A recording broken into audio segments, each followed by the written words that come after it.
It all began with a lie wrapped in the language of concern, a common enough start to any tragedy. We called their capital the Prism, a crystalline world ship that hung in the void like a shard of frozen light, the seat of the Galactic Compact and home to the Luminians, a species so ancient they believed their own history was cosmic law. They were not cruel in the way of conquerors who brandish weapons. Their cruelty was quieter, found in the gentle tilt of a head that conveyed pity, in the soft-spoken decrees that clipped a species' wings while promising to teach them how to fly. My name is Elias Thorne, and I was there at the end of the beginning, an archivist's assistant in the human delegation, a glorified note-taker with eyes full of stars and a heart full of hope for humanity's place among them. I was young enough to believe their smiles. The chamber where our fate was decided was a grand amphitheater carved from a single, light-conducting crystal, so that when the Luminians spoke, their voices seemed to emanate from the very stars shining through the transparent dome above. We were there to plead our case against the Stellar Nurturing Act, a name so beautifully patronizing only a Luminian could have conceived it. The act proposed a galactic standard for all terraforming projects, placing them under the oversight of a compact-appointed committee. On the surface, it was about safety, about preserving the delicate balance of nascent ecosystems. But we knew what it was really about. It was about our work on Kepler 186f, the first world humanity had ever reached beyond our own cradle. We called it Elysium.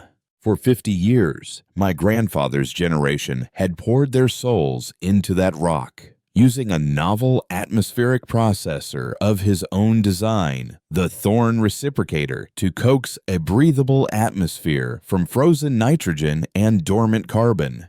It was working. The first lichens had taken hold, hinting the rusty soil a hopeful shade of green. The act would place Elysium, our dream, our future, under the control of the very species who had watched our efforts with bemused detachment. The Cathar, a race of silicon-based life forms who saw planetary engineering not as creation, but as large-scale mining. They coveted Elysium's rich molybdenum core, and the Luminians were about to hand it to them on a platter of sanctimonious legislation. Our ambassador, Anya Sharma, stood before the assembly, a lone figure in the simple dark blue of the Terran coalition, her voice clear and steady against the echoing silence of the chamber. She spoke of our history, of the near death of our own world and the lessons we had learned. She spoke of the hope that Elysium represented, not just a new home, but a testament to our species' resilience. We are not children playing with fire, she argued, her hands gesturing to the holographic displays showing the slow, painstaking progress. We are survivors who have learned to cherish the flame.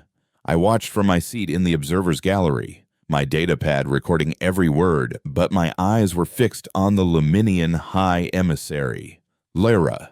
She was beautiful, as all her kind were, tall and slender, with skin like polished alabaster that held a faint internal luminescence.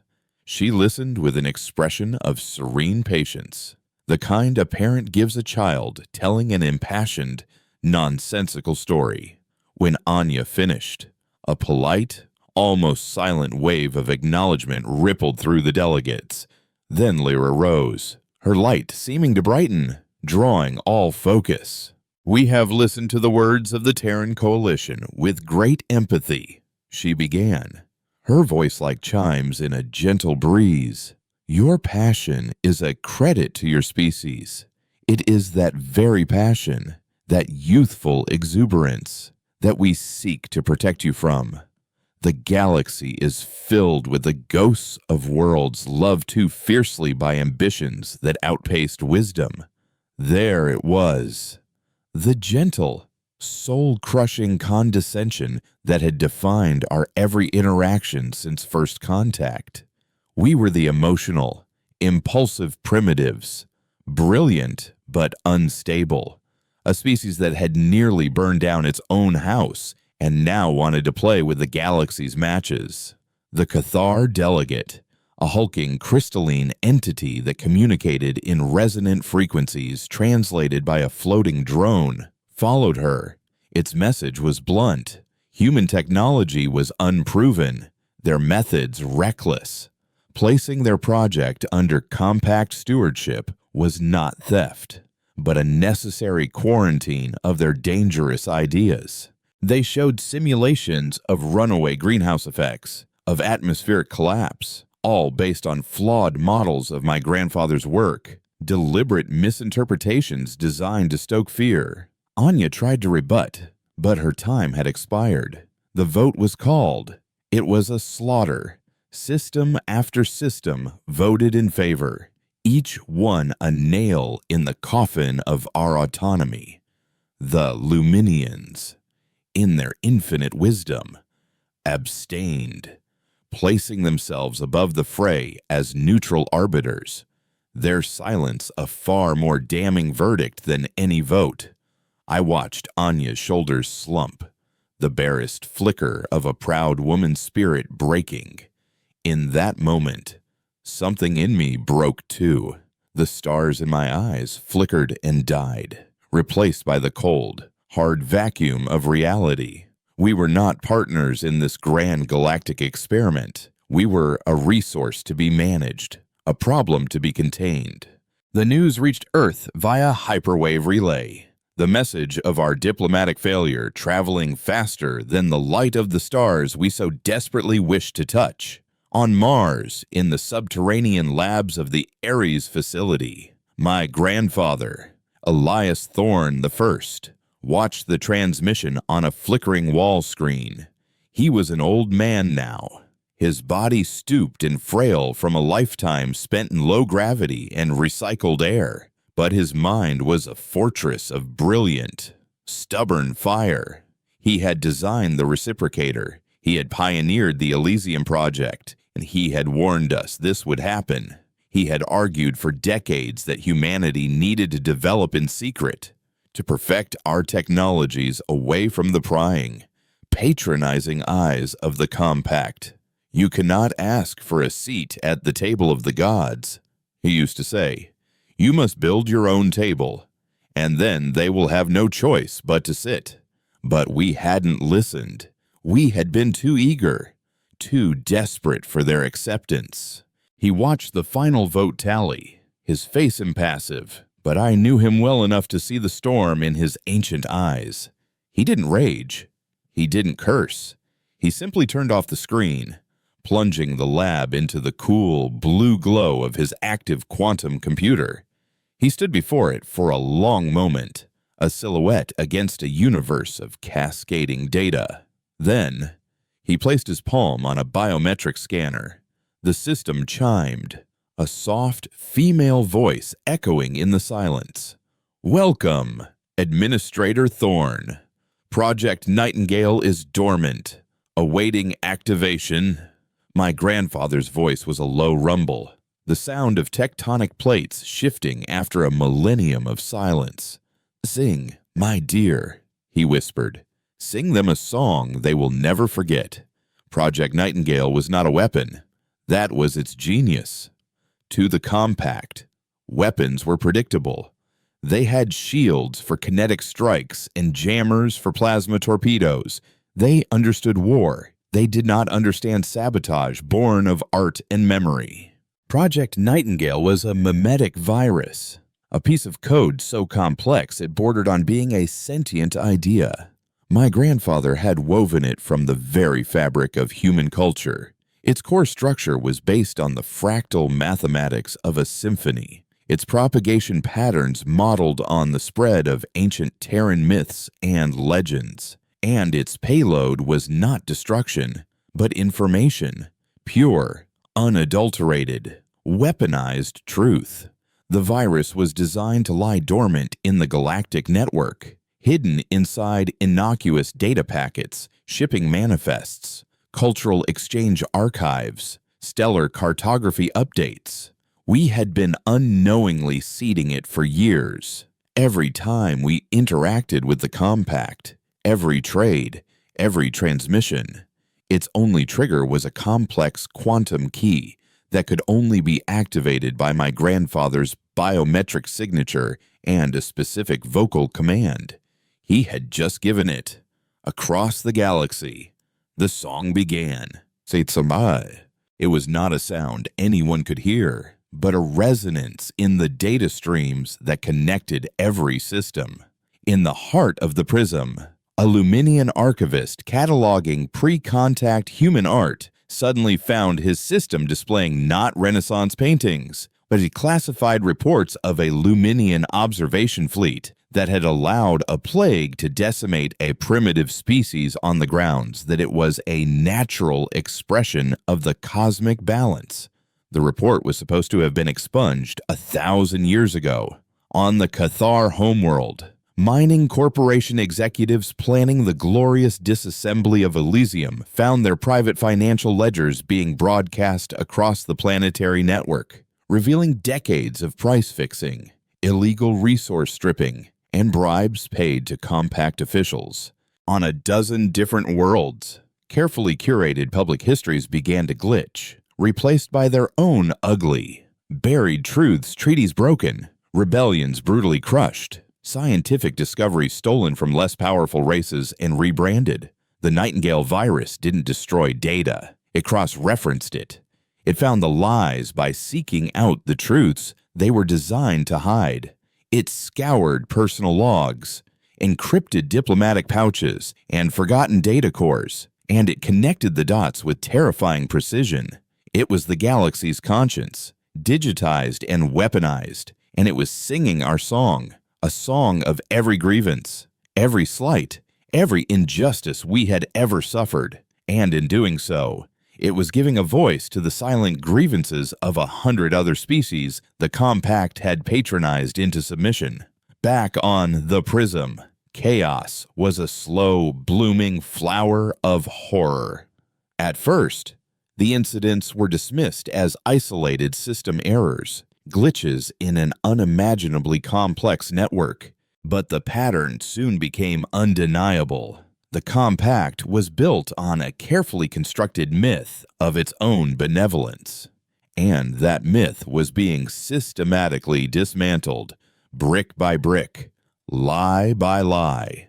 The delegate from a small reptilian species called the Gress, who had lost their homeworld's moon in a mining accident traced back to a Cathar corporation, suddenly stood up in the assembly hall, his translator broadcasting irrefutable evidence that the accident had been deliberate, a test of a new planetary excavation weapon. The evidence had appeared on his private datapad moments before, sent from an anonymous source.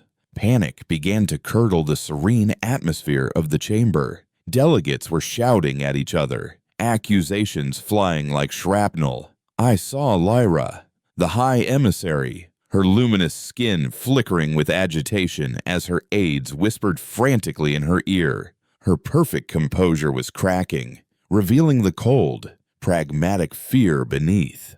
She raised her hands, calling for order, but her voice was lost in the growing cacophony. She looked out across the chaos, her eyes sweeping the galleries, and for a moment, they met mine. In that instant, she didn't see a note-taker, a boy, an insignificant part of a primitive delegation. She saw a human, and for the first time, I saw something in a Luminian's eyes that wasn't pity. It was a sliver of dawning, ice-cold fear. They had taken our future, so my grandfather had taken their past, and in doing so, he had armed every species in the galaxy with the one weapon the compact could not defend against the truth of who they really were. The session was adjourned in chaos. I rushed to find Anya, my heart pounding with a terrifying mix of exhilaration and dread. She was standing in the corridor, her face pale, watching the delegates scurry past like frightened insects. "Elias," she said, her voice barely a whisper. "What is happening?" I didn't have an answer. Not really, but I knew. with a certainty that settled deep in my bones, that we were no longer just the primitives, the children, the victims. The song had started, and the galaxy would have no choice but to listen. The days of begging were over. The age of echoes had begun. We were leaving the Prism. Our delegation recalled to Earth for consultation, a diplomatic fiction. The journey home was a strange, silent affair. The star lanes were thick with tension. Patrol ships belonging to a dozen different species, once united under the Compact's banner, now passed each other with suspicion. Their comms channels ominously silent. The Nightingale virus hadn't stopped. It had evolved. It was no longer just revealing old secrets. It was predicting future ones.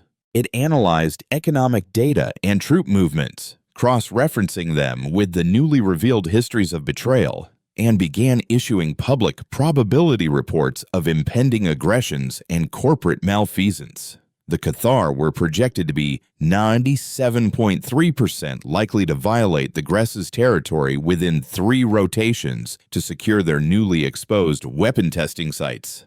A Luminian aid fleet sent to a famine-stricken world was revealed to be carrying not food, but pacification agents. Its route coinciding perfectly with a planned popular uprising the Luminians weren't supposed to know about.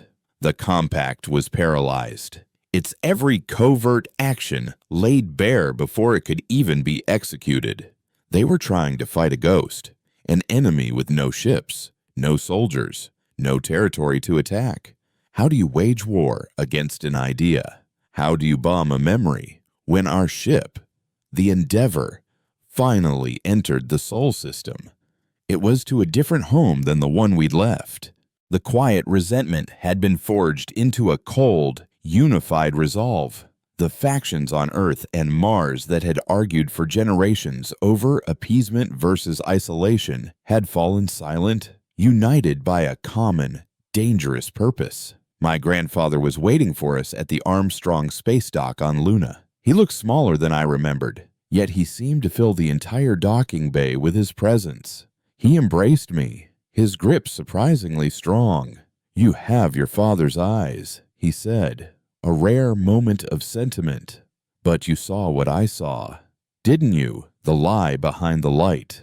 He led Anya and me to a secure briefing room deep in the lunar bedrock. The leaders of the Terran coalition were there, their faces grim. For the first time, the true scope of my grandfather's plan was laid bare. Project Nightingale was just the first movement of the symphony. The second was called The Silence. He brought up a star chart, a swirling 3-dimensional map of the galaxy. "The Compact's power," he explained, his voice resonating with the conviction of a prophet, "comes from its interconnectedness. Their trade, their military, their very culture depends on the instantaneous flow of information through the hyperwave network. We are going to take that away from them." He gestured, and a single system on the chart glowed red. It was a major hyperwave relay hub, an unremarkable and undefended system containing nothing but automated machines.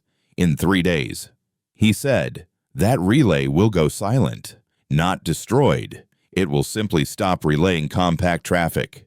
It will, however, continue to relay traffic from any system that has formally severed its ties with the Compact and recognized Terran sovereignty over the Elysium system.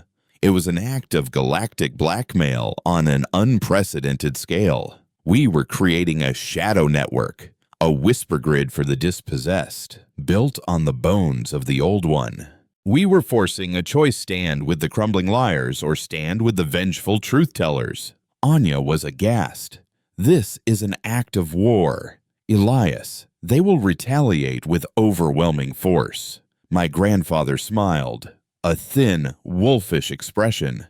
"Let them come," he said, and on the screen behind him, the third and final phase of his plan appeared. Its name simple and chilling: The Reckoning. They think we are a single world, that is, a handful of colonies. They have forgotten that our greatest strength has never been our fleets or our weapons. It has always been our ability to adapt, to endure, and to turn a cage into a home. They have quarantined us for a century, dismissing our corner of the galaxy as unimportant. They have no idea what we have been building in the dark. He looked at me then, his old eyes locking onto mine. They called us emotional primitives. It's time we showed them what human emotion can truly build when it is focused, united, and very, very angry.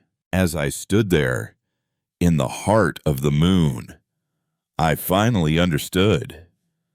We weren't just fighting for a planet anymore. We were fighting for the right to our own narrative, to exist without their permission, without their judgment.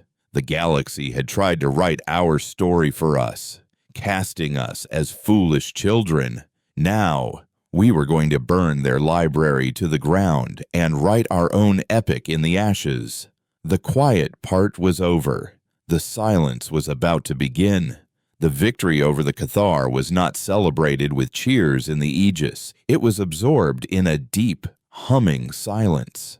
On the star chart, our whisper grid was a vibrant, growing web, a testament to our success.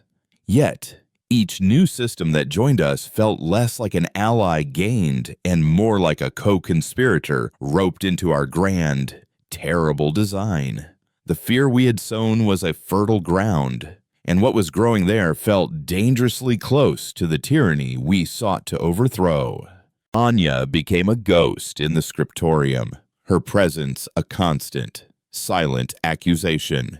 She still did her work, analyzing the political fallout, but the light had gone from her eyes. One cycle, as I was preparing a data packet that would expose a decades-long price-fixing scheme between two wavering compact members, she finally confronted me. "Look at us, Elias," she said, gesturing to the screens filled with cascading code and intercepted communications.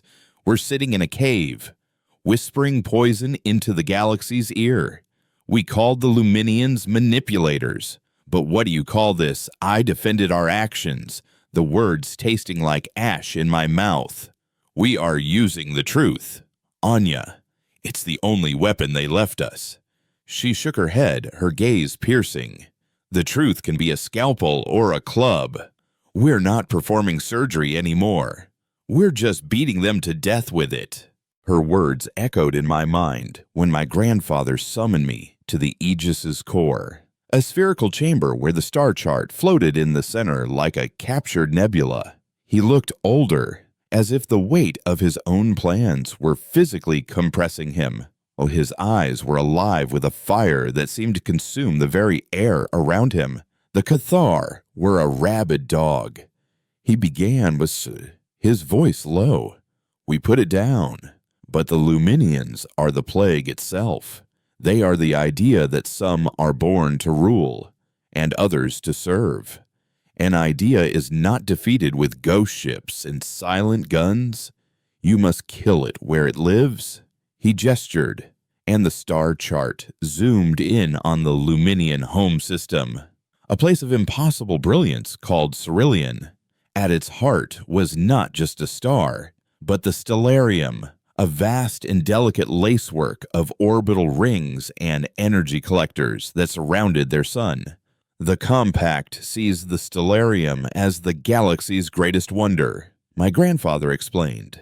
A testament to Luminian genius. It powers their entire civilization, but it does something more. It conditions the light of their star, filtering it, focusing it to a specific wavelength that permeates their entire society.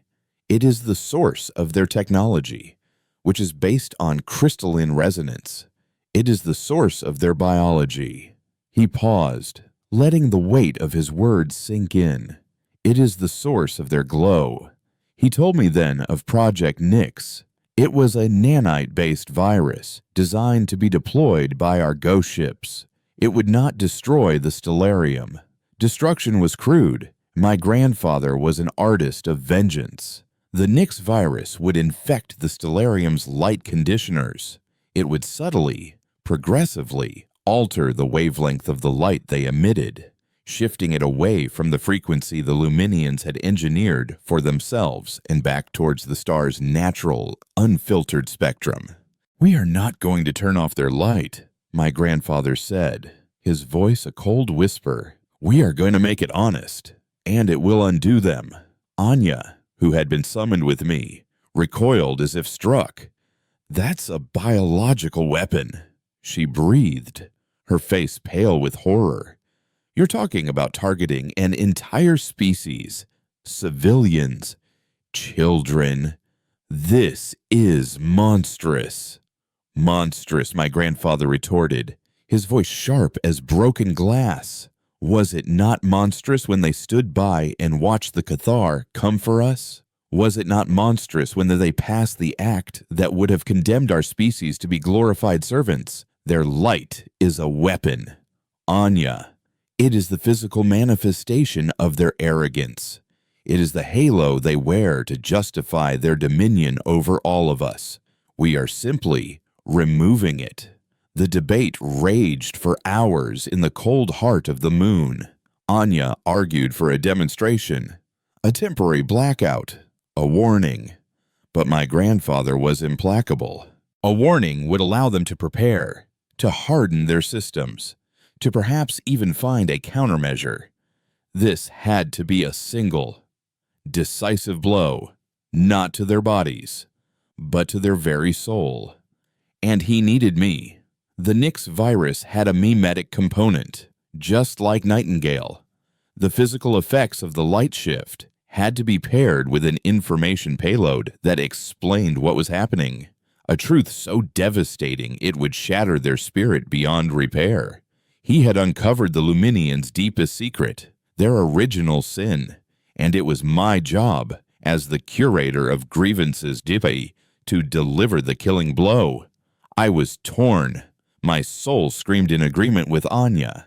This was a line from which there was no return, but then I remembered the chamber on the prism. I remembered the high emissary Lyra, her face a mask of serene pity as she stole our future.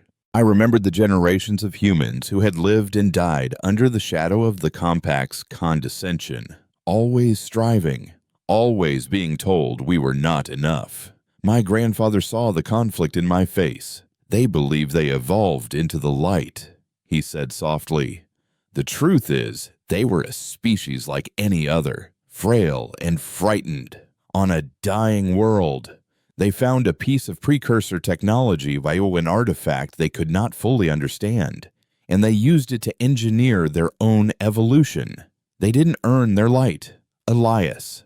They stole it. Then they built a religion around their theft and called it divine right. The truth we are about to release is the data log from that precursor artifact. We are going to show the gods the receipts for their own creation." That was what decided it for me. It was not just an attack, it was an unmasking. With a heavy heart and a cold knot of dread in my stomach, I agreed. The 5 ghost ships assigned to the mission, Nyx, Erebus, Hypnos, Thanatos, and Morpheus, made the journey in absolute silence. They slipped through the dense Luminian sensor nets like smoke through a keyhole. The Luminians were looking for warships, for energy signatures, for the brutish signs of aggression. They never thought to look for the subtle warping of space-time, for the whisper of a ship that was barely there at all. In the Aegis, Oz, we watched the mission unfold as a stream of dispassionate data. The ships reached the Stellarium, an intricate, impossibly beautiful structure that shone like a crown of diamonds. They were spiders weaving a new web on a masterpiece. The Nyx nanites were released, microscopic agents of change that merged with the Stellarium's crystalline matrices. For a full day, nothing happened. The light from Cerulean remained brilliant, a beacon of order and power. On the second day, the first reports trickled in through our deep-range sensors. Minor power fluctuations on Luminian outer colonies, a flicker in the light of the prism. dismissed as an atmospheric anomaly. Then, the whispers began on their own internal networks, panicked messages from engineers who couldn't explain the sudden, cascading system failures. Their light-based computers were misaligning. Their crystalline architecture was losing its structural integrity. On the third day, the dimming became undeniable. On our main screen, the system of Cerulean, which for millennia had been the brightest point of light in the known galaxy, began to fade, its light shifting from a brilliant, pure white to a softer, then yellower, then almost orange hue. It was returning to the natural color of its star. Then came the biological reports. Panicked medical transmissions spoke of a sudden, species-wide lethargy. The Luminians' internal luminescence, the glow that was their birthright, was fading. Their skin was becoming opaque, their light dimming to a faint flicker, then nothing. We were watching an entire species experience the death of their own divinity in real time. My hands were shaking as I brought up the final command prompt. It was time to release the truth. Anya stood behind me, her hand on my shoulder. She didn't say anything. She didn't need to. We both knew what this moment meant. I keyed in the authorization, crossed the galaxy, on every network, every open channel. The precursor data log was released. It was raw, unedited, a history of the Luminians not as gods, but as desperate thieves. It showed their frail, non-luminous ancestors huddled in caves. It showed their first fumbling attempts to activate the artifact. And it showed the moment they succeeded, the stolen light flooding their bodies, changing them, elevating them. And at the end of the data file, my grandfather had appended a single line of text. In plain, unadorned Terran script, "This is not revenge. This is a correction." I looked at the star chart. The light of Cerulean was now a pale, sickly yellow. We had done it. We had taken their light. And in its place, we had given them the one thing they could never endure, a mirror. The silence in the Aegis was absolute, but in my ears, it was a deafening roar. We had won, but I could not shake the feeling that we had just lost something far more important. We had lost the right to ever call ourselves the victims again. The Luminian galaxy, as the historians would later call it, was a place of profound and terrifying silence. The collapse of the Luminian Empire was not a fiery conflagration, but a slow, quiet suffocation. Their light-based technology failed, their crystalline cities crumbled, and their spirit, built on the lie of their own divinity, shattered. We watched from the Aegis as their civilization folded in on itself. There were no riots, no civil wars, just a species-wide descent into an apathy so deep it was indistinguishable from death. They simply stopped. Their ships drifted. Their cities went dark. Their voices vanished from the galactic networks. We had committed genocide not of the body, but of the soul. In the Aegis, there was no victory. There was only the cold, stark reality of what we had done. The command center, once a hive of focused energy, became a tomb. Engineers and tacticians moved like specters, their faces etched with a new, hollowed-out understanding of their work.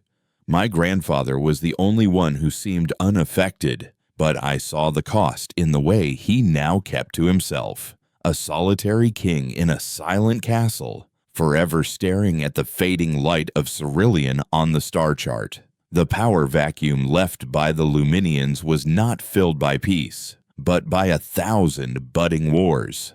The Cathar, freed from their masters and still smarting from their humiliation, began a brutal campaign to reclaim their lost prestige, preying on weaker, newly independent systems. Old rivalries, suppressed for centuries under the heel of the Compact, erupted into open conflict. The galaxy was a tinderbox, and we had doused it in fuel and thrown the match. We had created a new order, not of liberty, but of chaos. The Terran Coalition, now the de facto galactic power, was besieged by pleas for intervention. Systems we had liberated now begged us to be their protectors, their arbiters, their new Luminians. Anya Sharma became the face of our fractured conscience. She argued passionately before the Coalition Council that we had a moral obligation to clean up the mess we had made. We used the truth as a weapon, she declared, her voice ringing with a desperate conviction. Now we must use our strength to build a peace based on that truth. We can't just be the agents of the reckoning. We must become the architects of the reconciliation. But my grandfather, and a significant portion of the military and political leadership, disagreed. They advocated for a policy of absolute isolationism. We did what we had to do to secure our own survival, he argued, his voice a frail but unyielding force. The galaxy must now find its own balance. We are not gods. We are not their keepers. To intervene is to become the very thing we fought to destroy. He called it the Terran Mandate, a doctrine of non-interference that was, in its own way, as cold and absolute as any Luminian decree. We would maintain our whisper grid, protect our allies if they were directly threatened, but we would not police the galaxy. We had broken the old cage, but we would not build a new one. I was trapped between these two philosophies. My heart was with Anya. The nightly data streams were a litany of horror reports of planetary bombardments, of refugee fleets being destroyed, of entire populations being enslaved by the resurgent Cathar. My conscience screamed that we had to act, but my mind could not escape the chilling logic of my grandfather's position. Every act of intervention would be a step back towards the paternalism of the compact. Every peace we enforced would be a peace built on the threat of our ghost ships, a peace built on fear. And wasn't that the lie we had fought against from the very beginning? The breaking point came with the news from a system called Viridia. It was a lush, beautiful world, home to a gentle, herbivorous species of artists and poets who had been among the first to join our whisper grid. They had seen our cause as a righteous one, a fight for self-determination. Now, they were the first victims of the new chaos. A Cathar warlord, seeking to claim Viridia's rich dilithium deposits, had blockaded the planet. The Viridians sent a desperate plea for help. Under the Terran Mandate, we sent a warning to the Cathar, a message that Viridia was under our protection. The Cathar warlord, a brute named Grull, broadcast his reply across the entire network. The message was not in words. It was a video feed. It showed the capital city of Viridia, a place of graceful, organic architecture, being systematically bombarded from orbit. The screams of the dying were the only soundtrack. It was a direct, contemptuous challenge. Grull was daring us to break our own doctrine.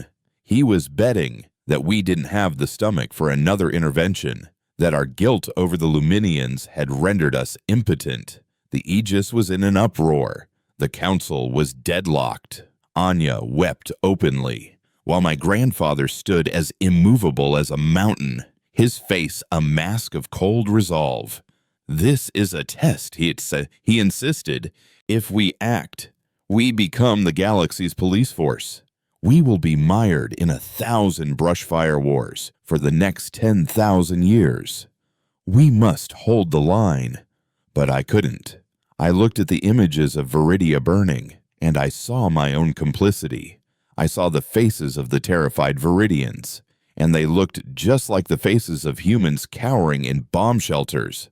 The line between liberator and abandoner had become blurred, then erased.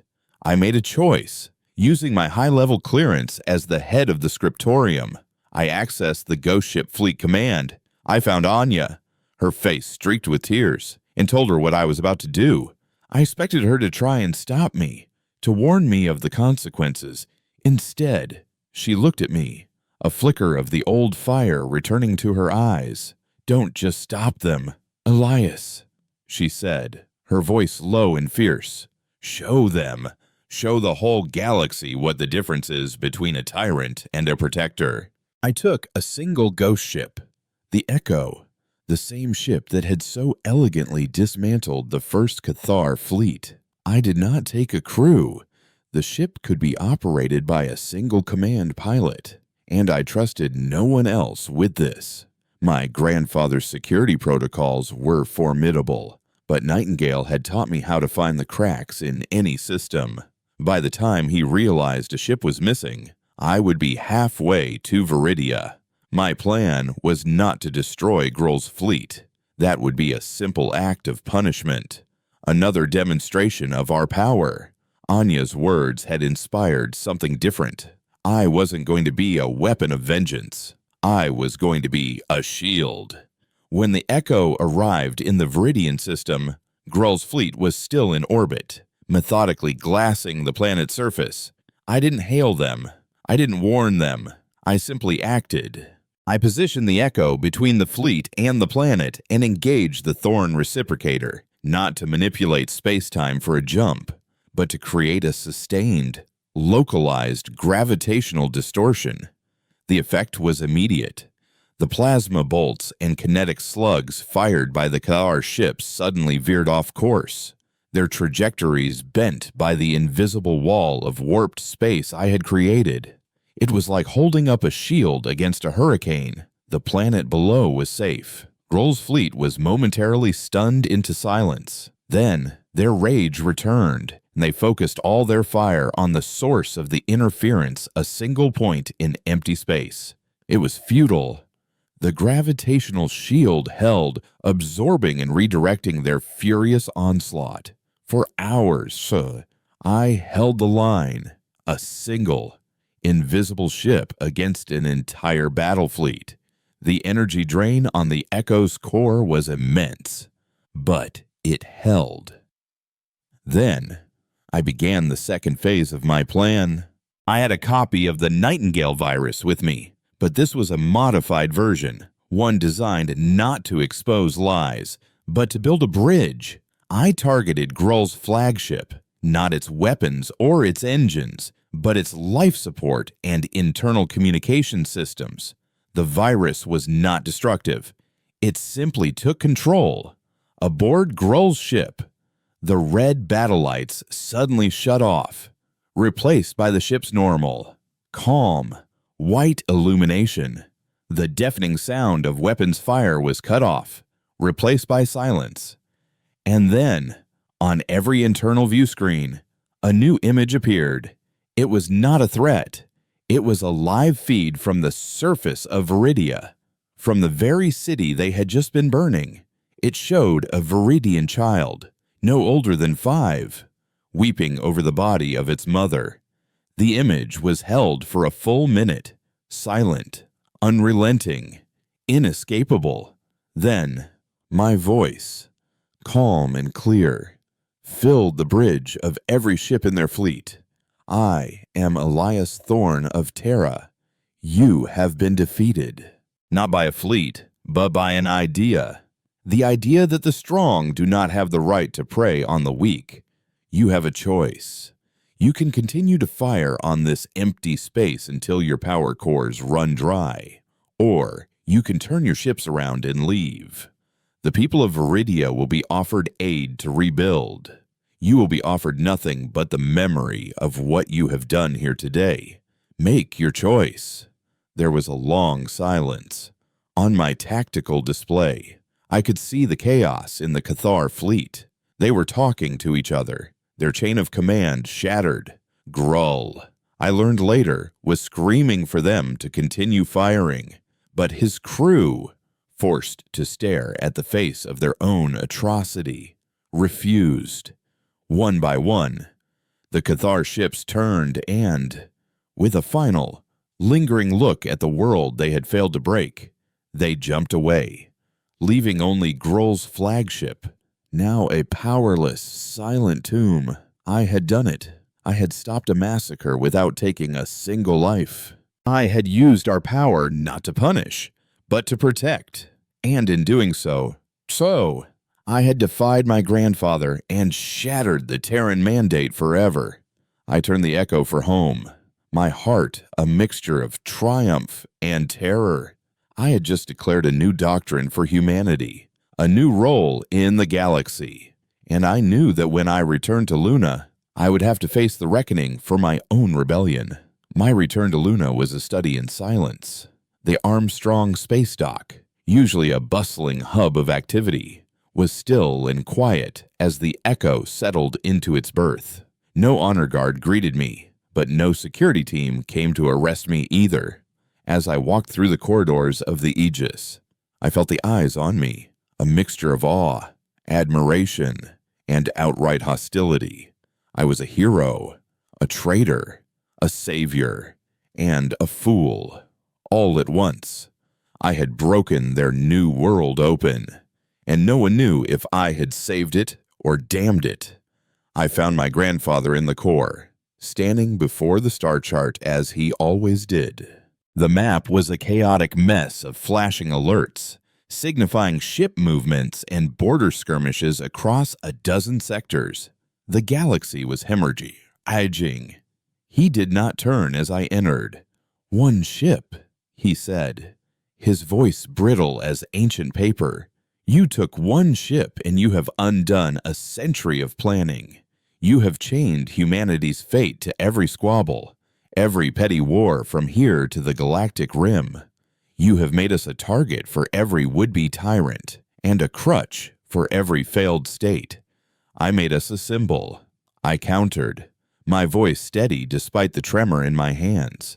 You wanted to be a memory, a ghost story they whispered in the dark. I showed them we could be a hope in the light."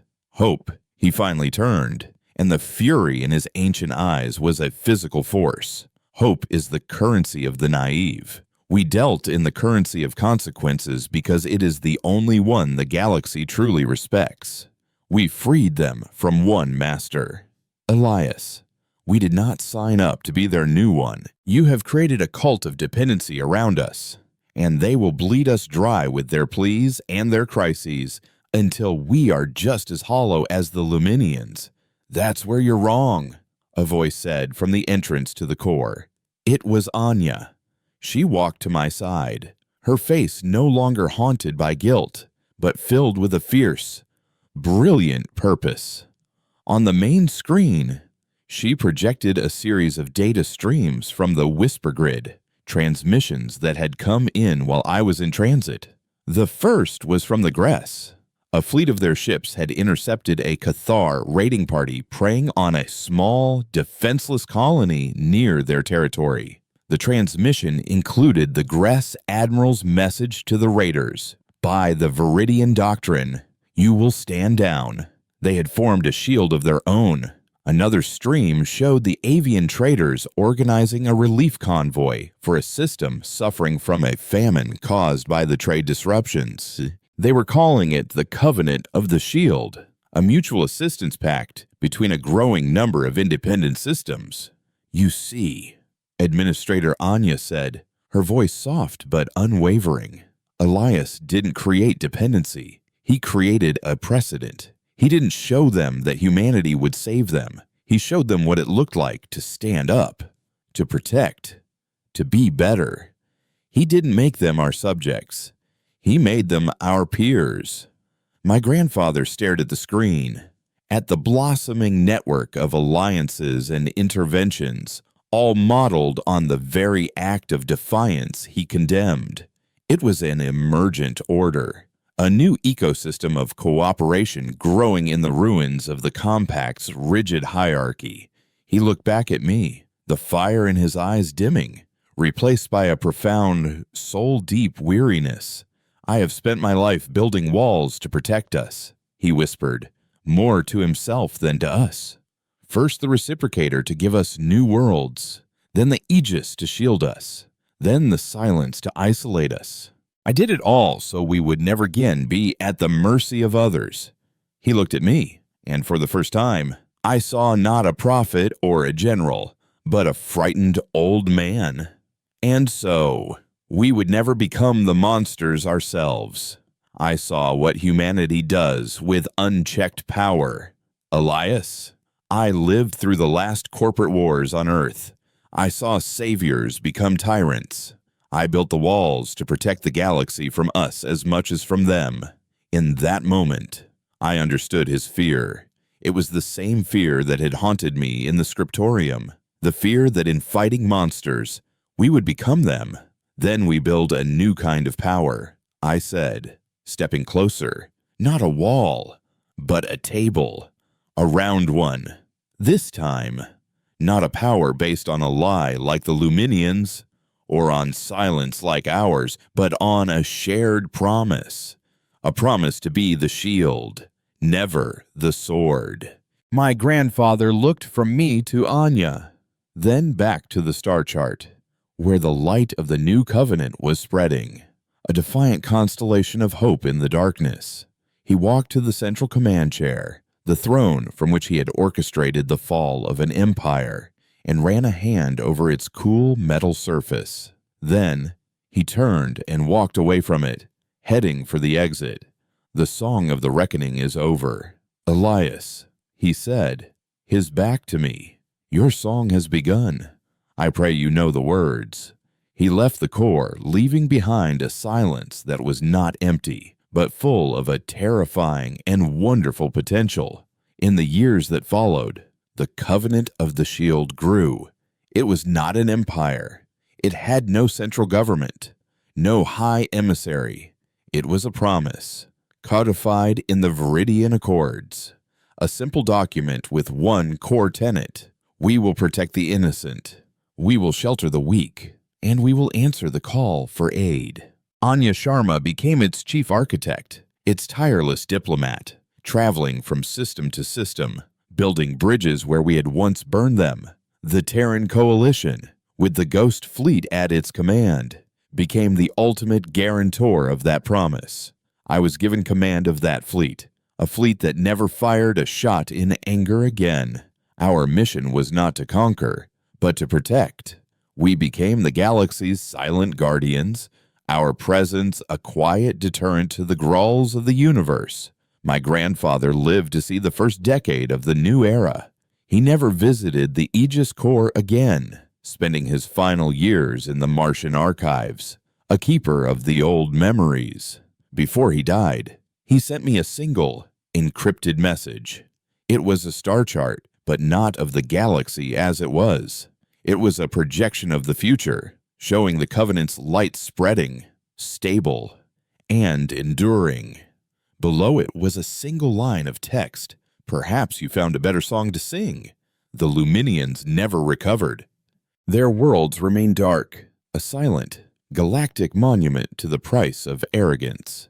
We do not go there, but we do not let others forget.